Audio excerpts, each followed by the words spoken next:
एक घने जंगल में एक शेर रहता था। उसके साथ एक गीदड़ भी सदा सेवा कार्य के लिए रहा करता था। शेर को एक बार एक मत हाथी से लड़ना पड़ा।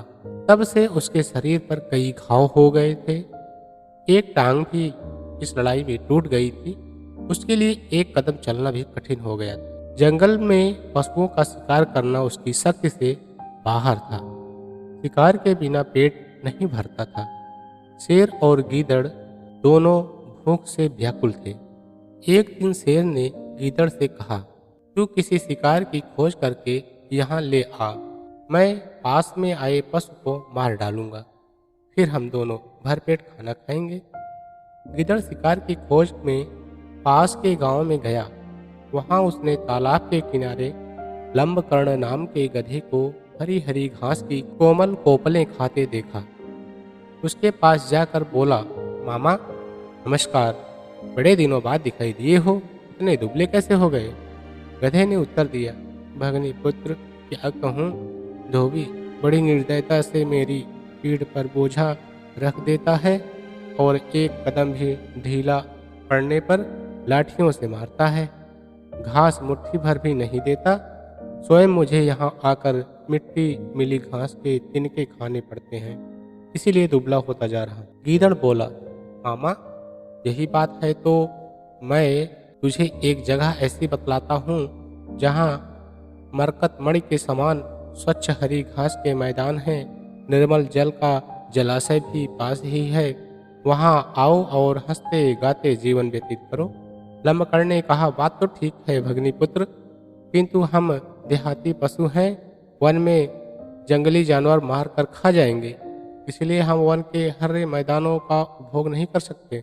गीदड़, मामा ऐसा न कहो, वहाँ मेरा शासन है, मेरे रहते कोई तुम्हारा बाल भी बांका नहीं कर सकता। तुम्हारी तरह कई गधों को मैंने धोबियों के अत्याचारों से मुक्ति दिलाई है। इस समय भी वहाँ 3 गर्दभ कन्याएं रहती हैं जो अब जवान हो चुकी हैं। उन्होंने आते हुए मुझे कहा था कि तुम हमारी सच्ची माँ हो तो गांव में जाकर हमारे लिए किसी गर्दभपति को लाओ, इसीलिए तो मैं तुम्हारे पास आया हूँ। गीदड़ की बात सुनकर लंबकर्ण ने गीदड़ के साथ चलने का निश्चय कर लिया। गीदड़ के पीछे पीछे चलता हुआ वह उसी वन प्रदेश में आग पहुंचा जहां कई दिनों का भूखा शेर भोजन की प्रतीक्षा में बैठा था। शेर के उठते ही लंबकर्ण ने भागना शुरू कर दिया। उसके भागते भागते भी शेर ने पंजा लगा दिया, लेकिन लंबकर्ण शेर के पंजे में नहीं फंसा, भाग ही गया। तब गीदड़ ने शेर से कहा, तुम्हारा पंजा बिल्कुल बेकार हो गया है, गधा भी उसके फंदे से बच भागता है, क्या इसी बल पर तुम हाथी से लड़ते हो? शेर ने जरा लज्जित होते हुए उत्तर दिया, अभी मैंने अपना पंजा तैयार भी नहीं किया था, वह अचानक ही भाग गया, अन्यथा हाथी भी इस पंजे की मार से घायल हुए बिना भाग नहीं सकता। गिदड़ बोला, अच्छा तो अब एक बार और यत्न करके उसे तुम्हारे पास लाता हूँ, यह प्रहार खाली न जाए। शेर, जो गधा मुझे अपनी आंखों देखकर भागा है वह अब कैसे आएगा? किसी और पर घात लगाओ। गीदड़, इन बातों में तुम दखल मत दो, तुम तो केवल तैयार होकर बैठ जाओ। गीदड़ ने देखा कि गधा उसी स्थान पर फिर घास चर रहा है। गीदड़ को देखकर गधे ने कहा, अग्निसुत, तू भी मुझे खूब अच्छी जगह ले गया, एक क्षण और हो जाता तो जीवन से हाथ धोना पड़ता।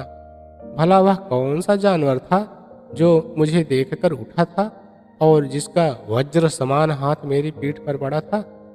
तब हंसते हुए गीदड़ ने कहा, मामा तुम भी विचित्र हो, गर्दभी तुम्हें देखकर आलिंगन करने उठी और तुम वहां से भाग आए। उसने तो तुमसे प्रेम करने को हाथ उठाया था, वह तुम्हारे बिना जीवित नहीं रहेगी, भूखी प्यासी मर जाएगी। वह कहती है, यदि लंबकर्ण मेरा पति नहीं होता तो मैं आग में कूद पड़ूंगी, इसलिए अब उसे अधिक मत सताओ, अन्यथा स्त्री हत्या का पाप तुम्हारे सिर लगेगा। चलो मेरे साथ चलो। गीदड़ की बात सुनकर गधा उसके साथ फिर जंगल की ओर चल दिया। वहां पहुंचते ही शेर उस पर टूट पड़ा। उसे मारकर शेर तालाब में स्नान करने गया। गीदड़ रखवाली करता रहा। शेर को जरा देर हो गई। भूख से व्याकुल गीदड़ ने गधे के कान और दिल के हिस्से काट कर खा लिए। शेर जब भजन पूजन से वापस आया तो उसने देखा कि गधे के कान नहीं थे और दिल भी निकला हुआ था। क्रोधित होकर उसने गीदड़ से कहा, पापी, तूने इसके कान और दिल खाकर इसे जूठा क्यों किया?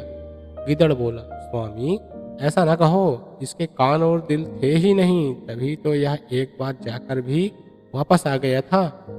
शेर को गीदड़ की बात पर विश्वास हो गया और दोनों ने बांटकर गधे का भोजन किया। इस तरीके से मूर्ख गधे की कहानी आपको कैसी लगी? यदि अच्छी लगी है तो वीडियो को लाइक जरूर करिएगा और अभी तक सब्सक्राइब नहीं किया तो सब्सक्राइब प्लीज कर दीजिएगा। मिलते हैं किसी नेक्स्ट वीडियो में नई कहानी के साथ।